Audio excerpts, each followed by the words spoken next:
It just keeps spreading, doesn't it? Major Partagaz and Nemik are two of my favorite Star Wars characters. They both made their debut in the first season of Andor, and thanks to the performance of Anton Lesser and Alex Lothar respectively, have firmly established themselves as among the most memorable individuals of the franchise, and that's saying a lot. I just finished rewatching seasons 1 and 2 of the now Emmy award-winning Star Wars project Andor, and something relating to Partagaz and Nemik clicked in my head during the experience. We've talked at length about parallels between Dedra and Cyril, Andor and Cyril, Luthen and Saw, Luthen and Dedra, Krennic and Dedra, and the list goes on. We see how characters in a lot of ways end up mirrors of others, both allies and enemies. Each character is a representation of some broader theme, and how that broader theme fits not just in the show, but the entire galaxy of Star Wars. But Partagaz and Nemik is a pairing that I think means the most to me. Two figures that don't carry the massive recognizable status that more famous members of their factions would, like Darth Vader or Luke Skywalker, and probably aren't remembered by the rank and file of either side,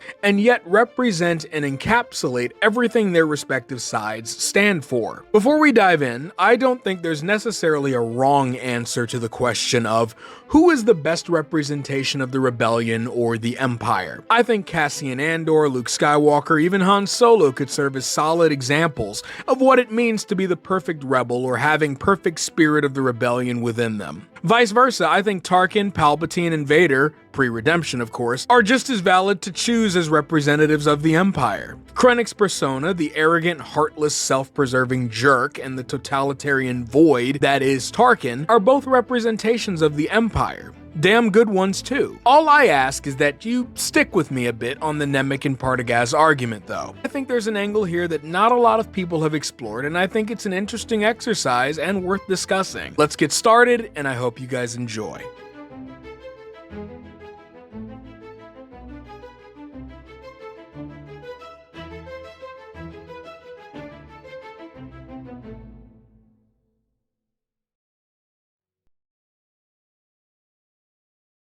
Since we only ever saw him through the perspective of the titular character Cassian Andor, we know virtually nothing about Karis Nemik's background, which is likely narratively done on purpose. The Rebellion is a hurriedly gathered together group of people that one would never expect to be working together in a guerrilla campaign. Everyone's background is different, sometimes drastically so, and in the words of Velsartha, everyone has their own rebellion. Nemik's a young man, probably roughly college-aged, with strong ideals and a passion for revolution and ultimately liberation from an oppressive, authoritarian regime in the Galactic Empire. Eager to inspire Cassian Andor, someone who he took an immediate liking to, despite knowing nothing about him. Nemik drops banger after banger to him, coming off initially as someone who may be a bit in over his head, but in reality is in a way more ready and more willing than anyone else on the Aldhani heist team. A nervousness is over him like a cloud, but the spirit of rebellion is still hot within. Nemik dies in the final stretch of the heist, and Cassian's journey moves forward without him, but the mark Nemik left on him and ultimately the rebellion as a whole is undeniable. His now famous words, both in the Star Wars universe and in real life, serve as a guiding light for countless people, capping it off with, "Remember this. Try," which I'd argue is the microcosm of the rebellion. Nemik's manifesto isn't just honeyed and extravagant words meant to embellish the message with empty sparkles.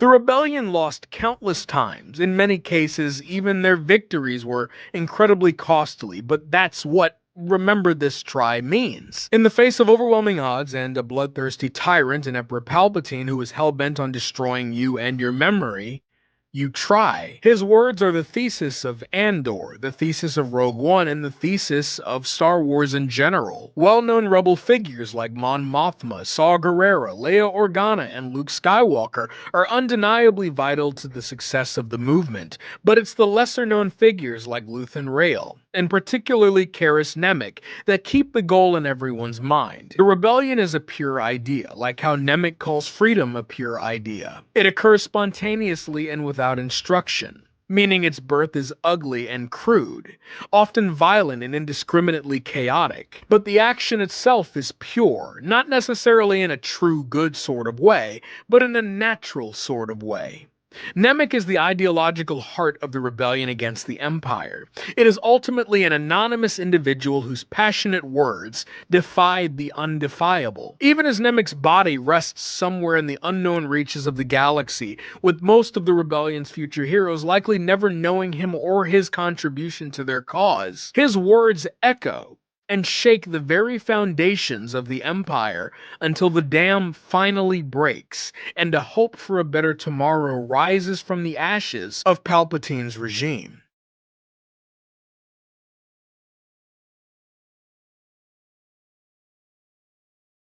If Nemik is the perfect representation of the spirit of the rebellion, I'd argue even more so than someone like Cyril or Dedra or even Palpatine himself. Major Partagaz is actually the closest example of Nemik's true mirror. I came very close to making Dedra Nemik's mirror, because a lot of the traits I'd used to describe the Major, cold, calculating, brutally efficient, buttoned up, and arrogant, I'd used to describe Dedra too, and with Dedra there's an added streak of power and control, as well as the sadistic enjoyment she gets out of hurting her enemies that we don't really see in Partagaz. I came very close to making her the mirror, but when I was rewatching Andor recently, I got to the final episode of the series, where Major Partagaz is sitting alone in the ISB room, where he used to have unchallenged power and authority over his underlings, and he's listening to none other than Nemik's manifesto, revealed to have been spreading uncontrollably across the galaxy despite the ISB's desperate attempts to slow it down. So much is going through Partagaz's head in this scene, so I'm not arguing that this is the only thing that we're meant to take from the entire scene. Partagaz failed his mission of capturing Luthen's partner in crime, Clea. Dedra Meero was caught with sensitive documents relating to the Death Star on her personal drives, which allowed rebel spy Lana Young to find out and send the information to the rebellion through Luthen, which happened on Partagaz's watch, and the Empire is looking for someone to blame. Not even his friend, Director Krennic, can save him from the wrath of Palpatine, because Krennic himself is now in the hot seat as a result. We will never know what awaited him because he was allowed an opportunity to embrace oblivion before he got the chance to find out. But something about Partagaz listening to Nemik's manifesto, becoming unsettled by how quickly it spreads, and openly wondering who this mysterious person could possibly be, made me make the connection between the two. Partagaz was a top ISB official, tasked with seeking out sicknesses and treating diseases, in this case the rebellion. Armed with vast resources, he achieves some smaller victories, but eventually flat out loses the fight to save his patient, keeping with the medical analogies. The rebellion has made the Empire terminally ill. It is no longer a treatable illness, but a genuine death sentence. Partagaz has failed to save the patient. The Empire's control over the galaxy killed by a movement that he has proven to not truly understand, and perplexed by the voice and the words of a man he does not know. The only option left was to take his own life, perhaps out of fear of a long, drawn-out execution, or refusing to sit in a prison cell like the fate that Dedra Meero meets. Or perhaps he was looking at everything in an even broader context. He knew that the Empire was ultimately doomed. He failed to save it. But maybe the system was always unsavable.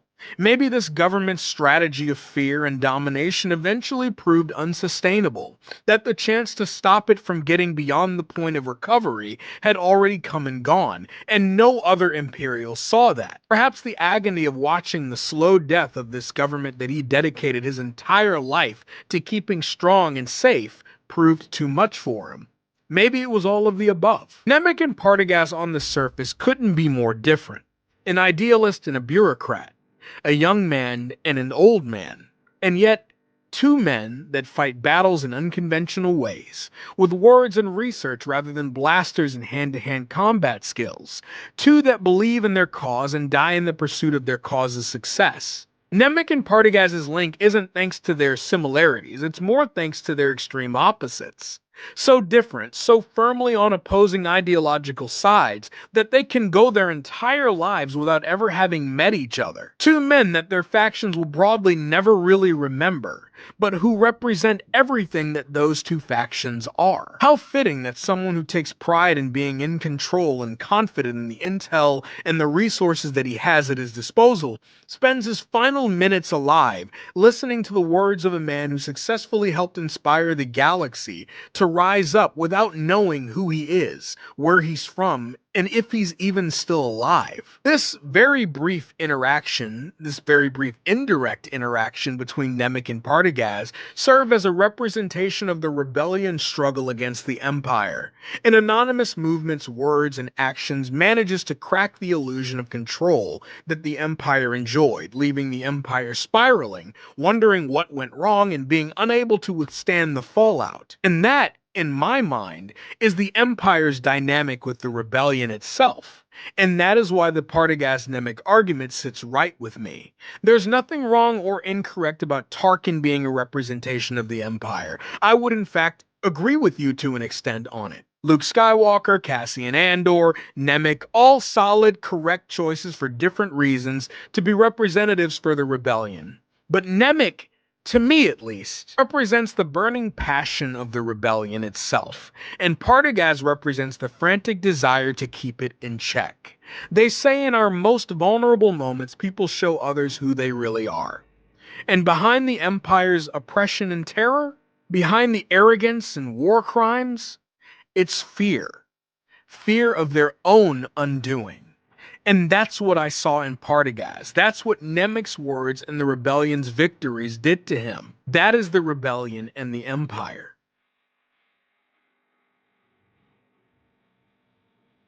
I hope you guys enjoyed this video. It's been a while since the last one, and it's nice to get back into the groove of things. If you did enjoy, please, as always, leave a like, comment, and subscribe, as well as hit the bell icon so that you guys are among the first to see any new content going forward. This is Mesa Windu out. Please continue to love each other in these crazy times we live in, and always remember, the Force will be with you. Always.